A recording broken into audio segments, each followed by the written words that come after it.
So the first one, value added method. This method is used to calculate national income from the various phases of circular flow of income. It shows contribution of each production unit in producing goods and services. This method is also known as product method, production method or net output method. So students, हमारा जो production phases हैं, right, वो किस तरह से contribute करते हैं हमारा गुड्स एंड सर्विसेज को प्रोड्यूस करने में, प्लस हमारा जो सर्कुलर फ्लो ऑफ इनकम के अंदर जो वेरियस फेजेस हैं वो किस तरह से हमारा हेल्पफुल होते हैं नेशनल इनकम निकालने के लिए, ये सब हम देखेंगे इन वैल्यू एडिड मेथड।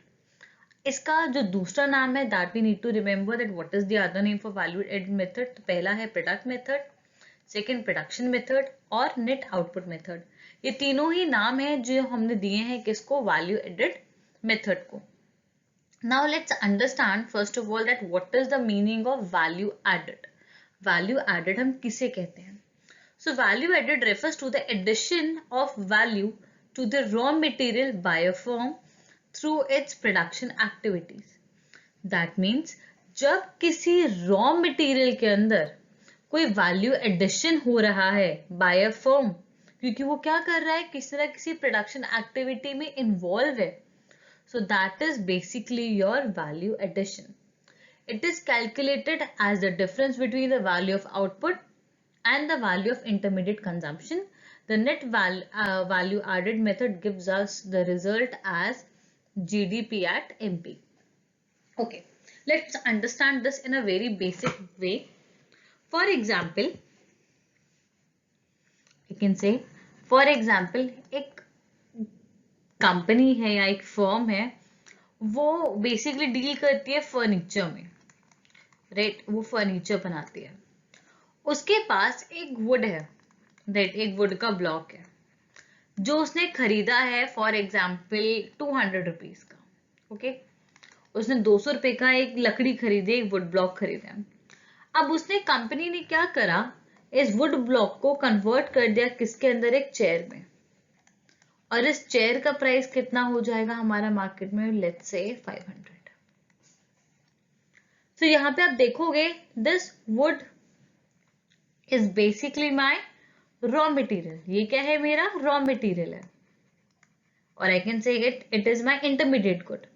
मैंने प्रोडक्शन प्रोसेस की मदद से इस वुड की वैल्यू जो 200 रुपए थी उसको कन्वर्ट किस में कर दिया, 500 रुपए में, राइट। तो मैंने इस वुड की वैल्यू को क्या कर दिया, इंक्रीज कर दिया। कैसे कर दिया, by doing some value addition. मैंने इसमें कुछ वैल्यू एडिशन करा और इस वुड को किस में कन्वर्ट कर दिया, चेयर में। So value added is basically nothing कि हम अपने रॉ मटेरियल के अंदर कितना और उसे क्या कर रहे हैं, उसको और बेटर कर रहे हैं, राइट। तो कैसे उसको हम एक यूजफुल फॉर्म में कन्वर्ट कर रहे हैं। Okay, what is the formula to calculate value addition or value added is basically this. That is your value of output minus your intermediate consumption. अगर मैं इस केस में बात करूं तो मेरा value of output क्या है, मेरा चेयर, तो उसका वैल्यू कितना है, 500। और इसमें से अगर मैं माइनस करती हूँ, मेरा इंटरमीडिएट कंजम्पशन कितना है, 200। सो इन दैट केस मैंने कितने का वैल्यू ऐड करा है, 300। So this is my value addition. I hope this much is clear to you all. Okay, अगर मैं सारा वैल्यू एडिशन को सम अप कर देती हूं तो मुझे क्या मिलता है, GDP at MP. Okay, अब इसको थोड़ा और हम क्लियरली समझेंगे with some more examples. Let's first see further formulas to calculate this. Okay, now let's understand the meaning of intermediate consumption. So intermediate consumption is never included while calculating your national income. Right, हम intermediate consumption को कभी भी add नहीं करते हैं। We always add the value of final good. हम सिर्फ final good की ही वैल्यू को क्या करते हैं, ऐड करते हैं। रीजन बीइंग क्योंकि इंटरमीडिएट गुड की जो वैल्यू है वो फाइनल गुड में क्या होती है, ऑलरेडी इंक्लूडेड होती है, राइट। तो इसलिए इसे हम अलग से सेपरेटली कंसिडर नहीं करते हैं, क्योंकि इंटरमीडिएट गुड की वैल्यू फाइनल गुड में क्या है, ऑलरेडी इंक्लूडेड है। और अगर हम ऐसा करेंगे तो उसे हम क्या कहेंगे, डबल काउंटिंग। अभी मैंने एग्जांपल लिया था कि 200 रुपए का वुड ब्लॉक जिसमें 500 रुपए का हमने चेयर बनाया, तो हमने सीधा सीधा चेयर की वैल्यू को ऐड कर सकते हैं। अगर मैं 200 रुपए भी काउंट करूँ और 500 भी काउंट करूंगी नेशनल इनकम में, तो 200 रुपए तो 2 बार काउंट हो गए ना, एक बार यहाँ भी और एक बार सेपरेटली भी। So that will leads to double counting. इसीलिए इंटरमीडिएट कंजम्पशन को हम कभी भी नेशनल इनकम में काउंट नहीं करते हैं। सेकेंड मोस्ट इंपॉर्टेंट थिंग, जब भी इंपोर्ट गिवन होता है राइट, तो वहां पे हम कंसिडर करते हैं कि उस टाइम पे इंटरमीडिएट कंजम्पशन जो है वो सिर्फ डोमेस्टिक नेशन का गिवन है या फिर वो सबके लिए गिवन है। दैट वहां पे सिर्फ इंटरमीडिएट कंजम्पशन लिखा है या फिर लिखा है इंटरमीडिएट कंजम्पशन ऑफ योर एक डोमेस्टिक टेरिटरी। अगर डोमेस्टिक टेरिटरी लिखा है, सो इन दैट केस हम क्या करेंगे, इंपोर्ट्स को इंटरमीडिएट कंजम्पशन के अंदर ऐड कर देंगे। बट इन केस अगर सिर्फ इंटरमीडिएट कंजम्पशन गिवन है, सो इन दैट मीन्स कि उसके अंदर इंपोर्ट्स क्या है, ऑलरेडी इंक्लूडेड है। इन दैट केस हम इंपोर्ट्स को सेपरेटली इंक्लूड नहीं करेंगे। I hope this point is clear, right? Now let's see further. Okay. Now what is the meaning of value of output? So value of output basically means it's the value of goods and service जो produce हुई है एक economy में एक साल के अंदर, right? So value of output हमें याद रखना है दैट आपकी इकोनॉमी में जितना भी गुड्स एंड सर्विस का टोटल हुआ है प्रोडक्शन, उसका जो टोटल होता है that is basically your value of output.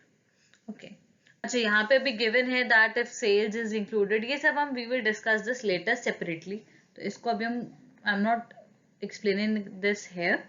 So but अभी आपको इतना याद रखना that intermediate consumption is basically the raw material जो आप यूज कर रहे हो for the production of goods and services, और इंटरमीडिएट कंजम्पशन को हम क्या करेंगे, नेशनल इनकम में काउंट नहीं करते हैं। एंड वैल्यू ऑफ आउटपुट क्या होता है, it's the value of all the goods and services जो कि इकोनॉमी में प्रोड्यूस हुई है एक साल के अंदर। Now let's see further. Now let's see that what is the exact formula to calculate your national income as per value added method. अभी हमने पीछे डिस्कस करा the value of output. Value of output का मतलब क्या होता है, it's the value of goods and services जो आपकी इकोनॉमी में प्रोड्यूस हुई है।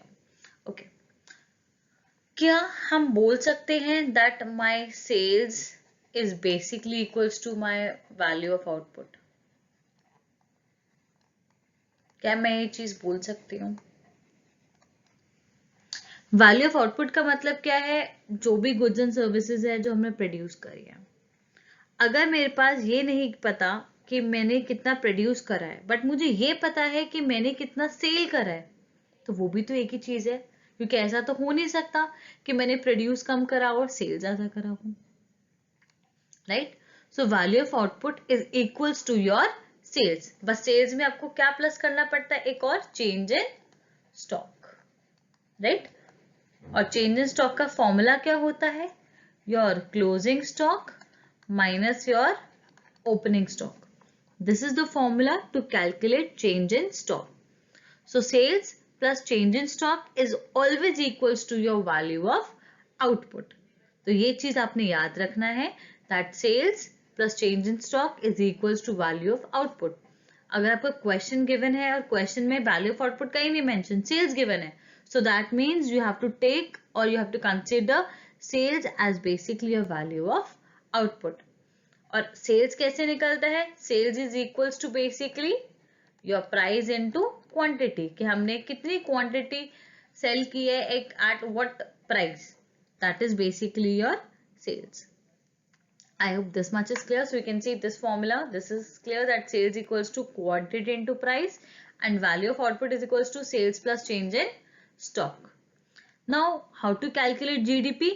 जब आप क्या करो, कैसे निकालोगे, अब वैल्यू ऑफ आउटपुट में से माइनस क्या कर दोगे, इंटरमीडिएट कंजम्पशन।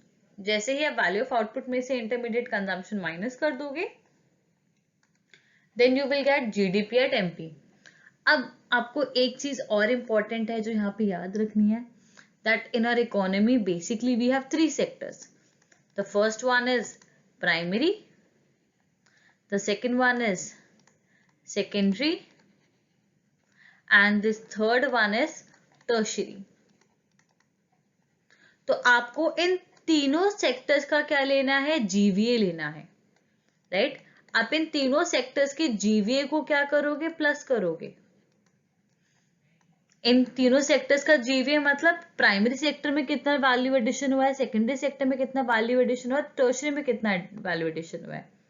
जब आप इन तीनों सेक्टर्स के वैल्यू एडिशन को क्या करते हो, प्लस करते हो, तो इन तीनों सेक्टर्स के वैल्यू एडिशन का जो प्लस है, that is basically your GDP at MP, जिसे हम बोलते हैं gross domestic product at market price. Clear? अब आप जीडीपी से नेशनल इनकम कैसे निकालोगे, सिंपल एंड बेसिक फॉर्मूला जो हम पहले भी डिस्कस कर चुके हैं in previous lectures. That GDP में से सबसे पहले वी विल डिडक्ट डेप्रिसिएशन, तो हमारे पास क्या आ जाएगा, NDP. Then we will add NFIA, that is net factor income from abroad. Then we will get NNP, अच्छा this is at MP, ये भी MP पे है. Then we will minus NIT, that is net indirect taxes, that is equals to your indirect taxes minus your subsidies. तो हमें क्या मिल जाएगा, NNP at FC. So this is the way which you have to follow to calculate your national income as per value added method. I hope this much is clear to you all. But if you still feel that you have any doubt or any query, you can definitely share a query with us. You can just share a query in the comment section. We will try to resolve all your queries. Fine. So I hope this much is clear to you all. Now there are some precautions which you need to follow, right, while calculating national income as a value added method. क्या क्या precautions है, जिन बातों का आपको ध्यान रखना है. So first precaution is intermediate goods are not included in calculating national income. We have already discussed this कि जब हम national income निकालते हैं तो उस टाइम पे हम intermediate goods को consider account नहीं करते हैं. Second, जो सेकेंड हैंड गुड्स का सेल एंड परचेज है उसको भी इंक्लूड नहीं करेंगे, बिकॉज जिस ईयर में वो ओरिजिनली आपने बाय किया था उसमें आप ऑलरेडी उसे क्या कर चुके, इंक्लूड कर चुके हो. बट हाँ, अगर आपने सेल और परचेज का आपका बिजनेस है और उस बिजनेस को करने से आपको कुछ क्या मिला है, कमीशन मिला है, तो उस कमीशन को आप ऐड करोगे, right, because that is your factor income. But sale and purchase of second hand goods उसको हम काउंट नहीं करेंगे. अगर आपने कोई भी सर्विस प्रोड्यूस करी है फॉर सेल्फ कंजम्पशन उसको भी आप इंक्लूड नहीं करोगे, राइट. अगर आपने कोई गुड प्रोड्यूस करा है फॉर सेल्फ कंजम्पशन उसको आप इंक्लूड करोगे. आपका चेंज इन स्टॉक वो इंक्लूड होगा. Then imputed value of house occupied by the workers is taken as rent of that place. That means अगर कोई भी imputed value है उसको भी आप क्या करोगे, नेशनल इनकम में काउंट करोगे, because that is all because of opportunity cost only. तो आप जब भी करोगे you will consider these precautions और तभी आप क्या करोगे, नेशनल इनकम निकालोगे. सो हमेशा याद रखना दैट आप जब भी नेशनल इनकम निकालो आप हमेशा फाइनल गुड्स एंड सर्विसेज की वैल्यू को ही क्या करोगे, कंसीडर करोगे. अदरवाइज क्या होगा, डबल काउंटिंग की प्रॉब्लम अराइज होगी, जैसे हम ऑलरेडी डिस्कस कर चुके हैं एक एग्जांपल के अंदर कि अगर आप फाइनल गुड की भी वैल्यू ऐड करो और इंटरमीडिएट गुड की भी वैल्यू ऐड करो, so in that case double counting की प्रॉब्लम आएगी ही आएगी. So these are the precautions that you need to follow while calculating national income as per value added method. Now let's see some questions.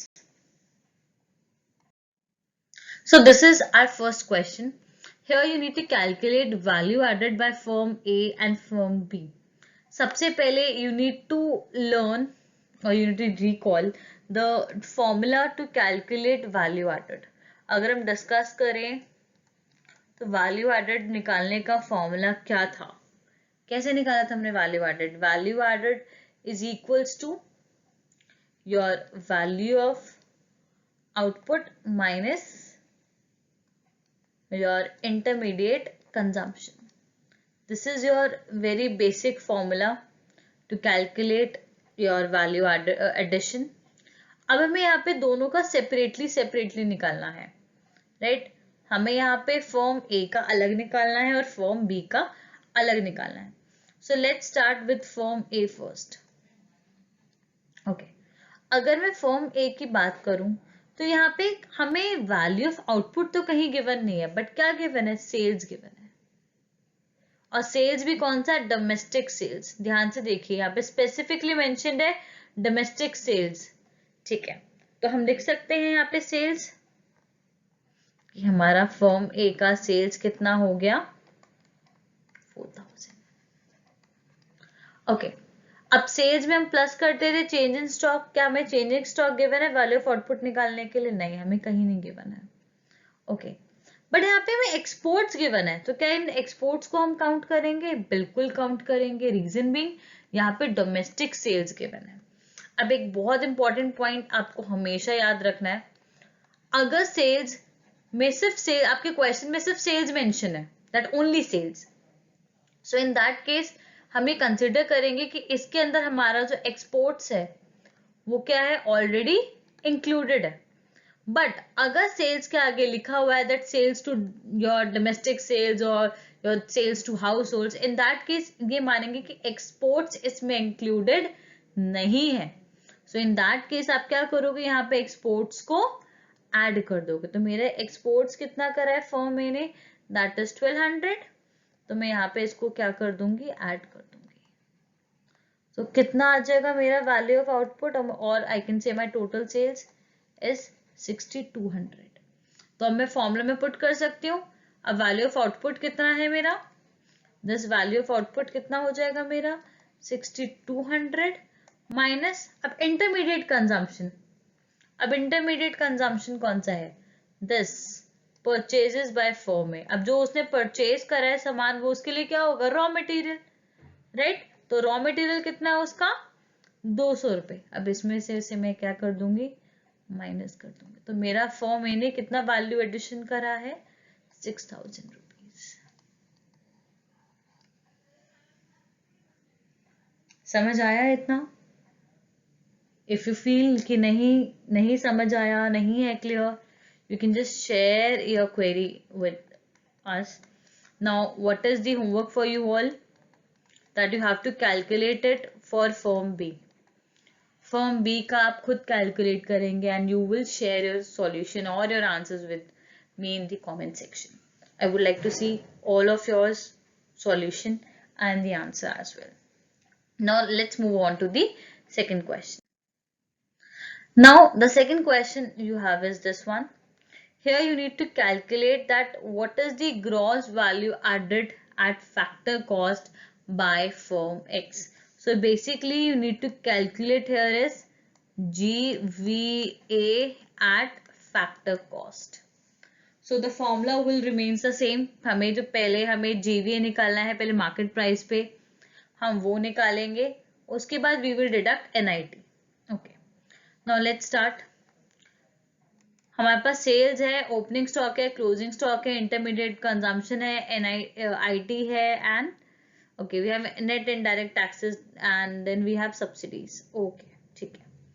So let's start with the formula.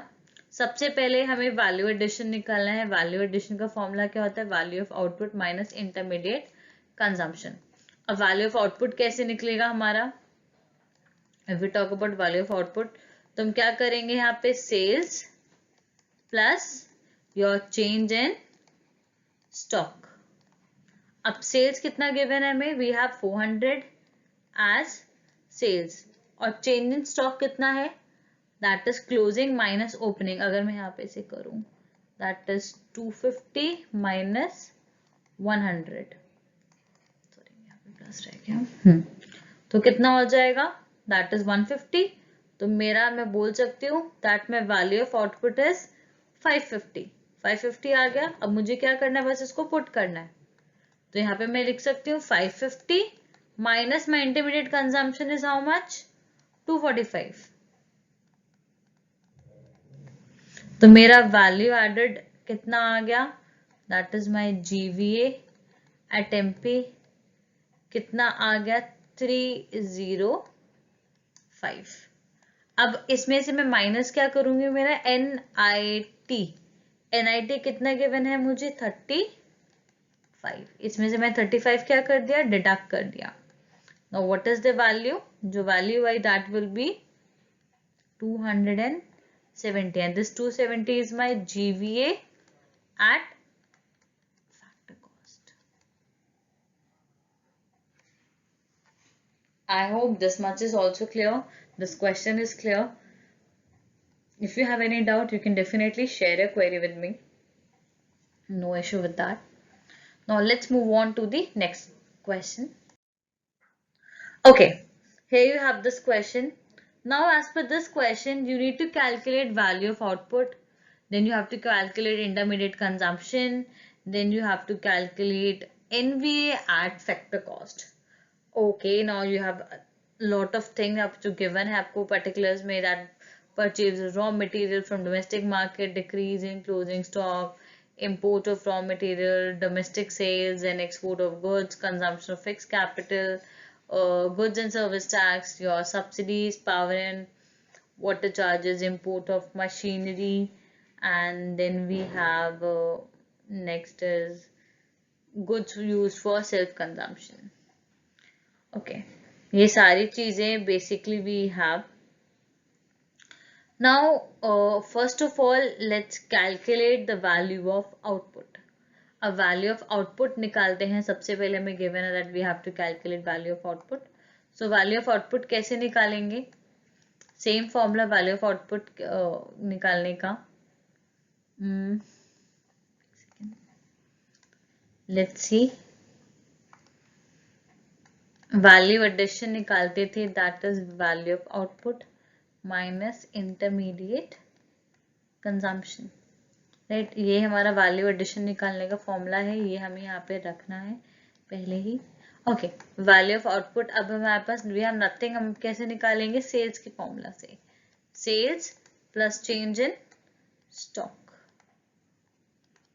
अब domestic sales हमें given है यहाँ पे, that is 400.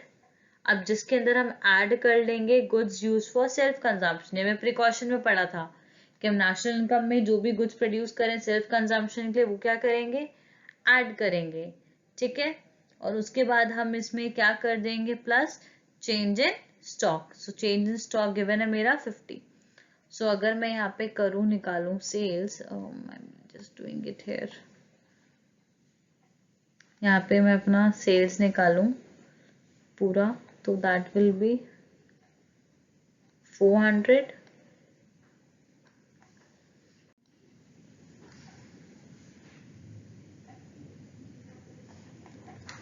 plus my export of goods, that will also be included because यहाँ पे domestic sale लिखा है, यहाँ पे export of good लिखा है, so we will include that also. So sales कितना हो जाएगा मेरा? 400 plus 240 plus my 20 as self consumption, तो ये कितना हो जाएगा? 660. तो ये कितना हो जाएगा मेरा? 660, जिसमें मैं प्लस क्या करूंगी? My change in stock, that is -50, क्योंकि यहाँ पे क्या है? Decrease in closing stock, that means it is in negative, कि इतने से मेरा क्लोजिंग स्टॉक क्या हो गया? डिक्रीज हो गया, तो ये नेगेटिव में. तो अगर मैं बात करूं, मेरा वैल्यू ऑफ आउटपुट कितना आ गया? 610. राइट, अब हम बात करते हैं इंटरमीडिएट कंजम्पशन के बारे में. इंटरमीडिएट कंजम्पशन के अंदर हम क्या क्या ऐड करेंगे? So intermediate consumption, if we can see क्या क्या गिवन है हमें यहाँ पे इंटरमीडिएट कंजम्पशन के लिए. सबसे पहले purchases of raw material, that is intermediate consumption. Import of raw material, that is intermediate consumption. Then we have power and water charges, that is also your intermediate consumption. इसके अलावा do we have something? No, इनमें से और कुछ भी include नहीं होगा. So intermediate consumption हम कैसे निकालेंगे? We will just add all of them, that is 100 plus 150 plus 60. So our intermediate consumption will be 310. Now हमारे पास वैल्यू ऑफ आउटपुट भी है, इंटरमीडिएट कंजम्पशन भी है। अब हम जीवीए निकाल सकते हैं इजीली। जीवी कैसे निकल जाएगा? That will be 610 minus 310, how much? 300। अब ये हमारा किसके ऊपर है? मार्केट प्राइस पे, राइट? ये भी हमारा किसके ऊपर है? मार्केट प्राइस पे। I am just clearing all that, ये जो पूरा हुआ है, I am just rubbing all this because now we have this formula, तो हम निकाल सकते हैं आराम से।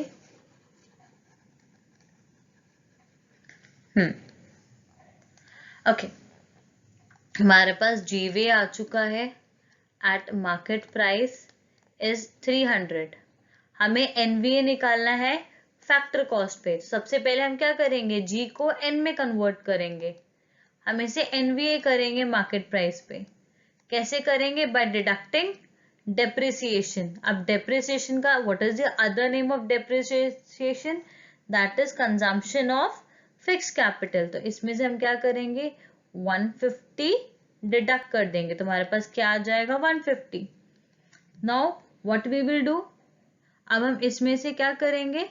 अब हम इसको मार्केट प्राइस से फैक्टर कॉस्ट पे लाएंगे। अब फैक्टर कॉस्ट पे कैसे लाएंगे? That we will minus NIT, net indirect taxes. और नेट इनडायरेक्ट टैक्सेस कैसे निकलेंगे? Your indirect taxes minus your subsidies, right? अगर मैं अपने इनडायरेक्ट टैक्सेस, अब इनडायरेक्ट टैक्सेस में यहाँ पे क्या गिवन है? GST। इसमें से सब्सिडीज माइनस करूं, that is 55 minus 5, that is 50। तो मेरा NIT कितना हो गया? 50। अगर मैं 50 माइनस कर दूंगी तो मेरे पास आंसर कितना आ जाएगा? 100। So this 100 is basically my NVA at factor cost. Okay, I hope this question is clear to you all. But if you feel you have any doubt or you want any sort of solution or any clearance of doubt, so you can just share a query with me. Thank you.